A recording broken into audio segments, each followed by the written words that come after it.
जय श्री कृष्ण मित्रों, आप सभी सनातन प्रेमियों से राधे राधे। दुर्योधन से शकुनी ने लास्ट शब्द क्या कहे।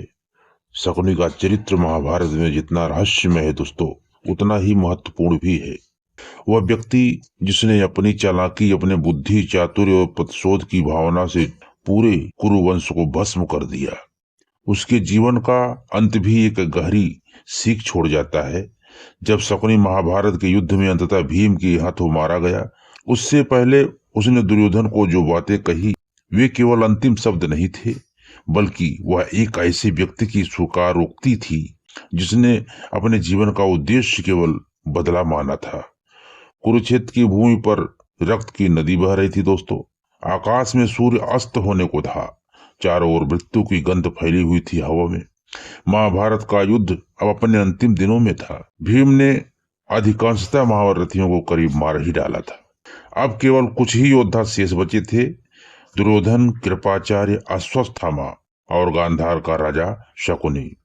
शकुनी जानता था कि अब अंत निकट है।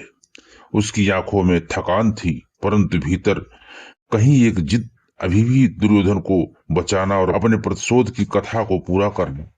रात का समय था। युद्ध के मैदान के कोने में दुर्योधन और शकुनी खड़े थे। चारों ओर मृत शरीर पड़े थे। हवा में दर्द की चीखें खुली थी।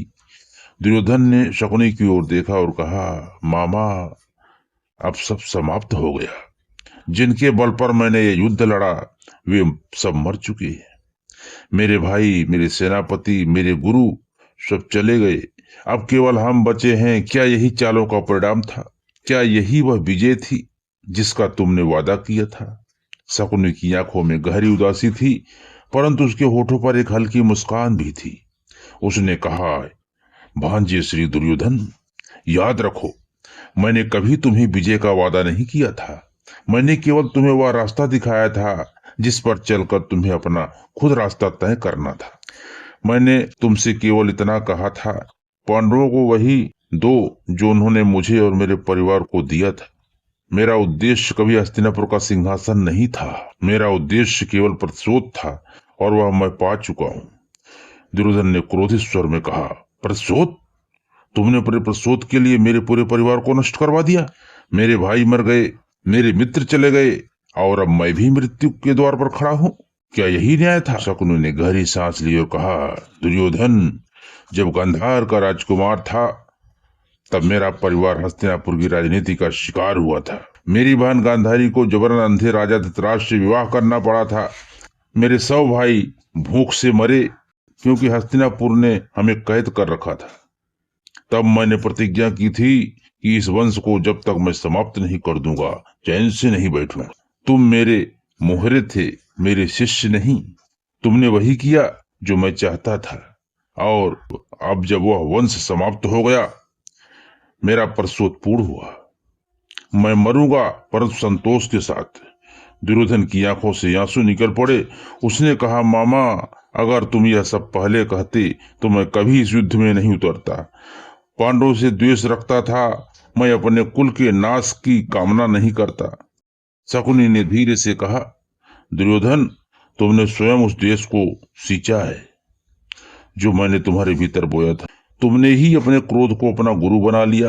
मैंने केवल तुम्हारे मन में उस अंधेरे को दिशा दिया था। तुम राजा थे, पर तुमने कभी धर्म का अर्थ समझा ही नहीं। जब तुमने द्रौपदी का चीरहरण होने दिया, तब से ही विनाश आरंभ हो गया था। मैं तुम्हारे कानों में बस फूंक मारता था, पर निर्णय हमेशा तुम्हारे थे। अब तुम मुझ पर दोष लगा सकते हो, पर सत्य यह है कि तुम्हारे कर्मों ने तुम्हें यहाँ लाकर खड़ा किया है। थोड़ी देर दोनों मौन रहे। फिर शकुनी ने धीरे से कहा, दुर्योधन, जब मैं मर जाऊं तो मेरे शरीर को आग में मत देना। उसे इसी रणभूमि पर छोड़ देना। यह भूमि मेरी साक्षी है।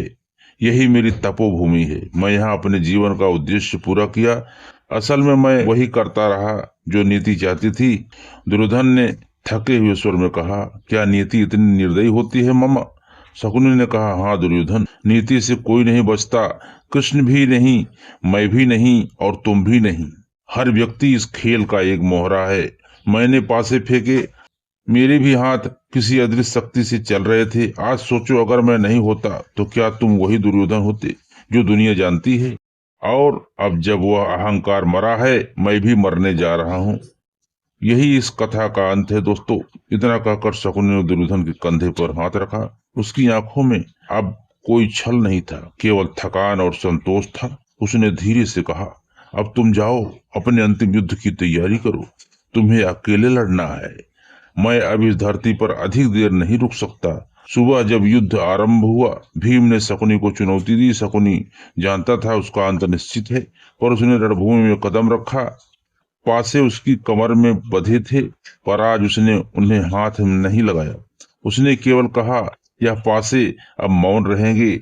आज भाग्य नहीं, कर्म बोलेगा। भीम ने अपने गदा प्रहार शकुनी को घायल कर दिया। मित्रों, शकुनी ने आखिरी बार आकाश की ओर देखा और बुदबुदाया, विधाता, तूने मेरा खेल पूरा किया। अब मैं विश्राम कर सकता हूँ। दुर्योधन दूर खड़ा था। उसने शकुनी को मरते देखा। उसकी आंखों से फिर वही आंसू बह निकले। वह समझ गया कि उसका मामा केवल व्यक्ति नहीं था, बल्कि एक विचार था। वह विचार जो बदले की आग में जलकर सब कुछ भस्म कर देता है। शकुनी के अंतिम शब्दों में न तो जीत की खुशी थी, न हार का दर्द। केवल यह स्वीकारोक्ति थी कि उसने दूसरे के जीवन को खेल बनाया। वह स्वयं अपने खेल का अंतिम मोहरा बन गया। उसकी मृत्यु के बाद कुछ ही दिनों में युद्ध समाप्त हो गया। दुर्योधन भी मारा गया और कुरुवंश की जड़ें सदा के लिए सूख गई। पर शकुनी का नाम इतिहास में ऐसी चेतावनी के रूप में दर्ज हुआ कि बुद्धि बिना धर्म की केवल विनाश लाती है। आज भी जब कोई व्यक्ति अपने स्वार्थ या बदले की भावना में अंधा होकर दूसरे को छलता है, तो लोग कहते हैं शकुनी की चाल है। पर शायद कोई नहीं समझता कि शकुनी का अंत यह सिखाता है कि सबसे बड़ा खिलाड़ी भी अंततः अपने ही खेल में हार जाता है। शकुनी ने मरते वक्त दुर्योधन से जो कहा वह केवल शब्द नहीं थे, बल्कि युगों के लिए एक सीख थी। अधर्म की विजय कभी नहीं होती और प्रतिशोध की आग में जलने वाला अंततः स्वयं भस्म हो जाता है। दोस्तों, ये थी शकुनी के जीवन की आखिरी कहानी। आपको यह कहानी दोस्तों कैसी लगी? वीडियो अच्छी लगी हो तो एक लाइक जरूर करें। चैनल नए हैं, चैनल को सब्सक्राइब जरूर। मिलते हैं अगले वीडियो में। जय श्री कृष्णा।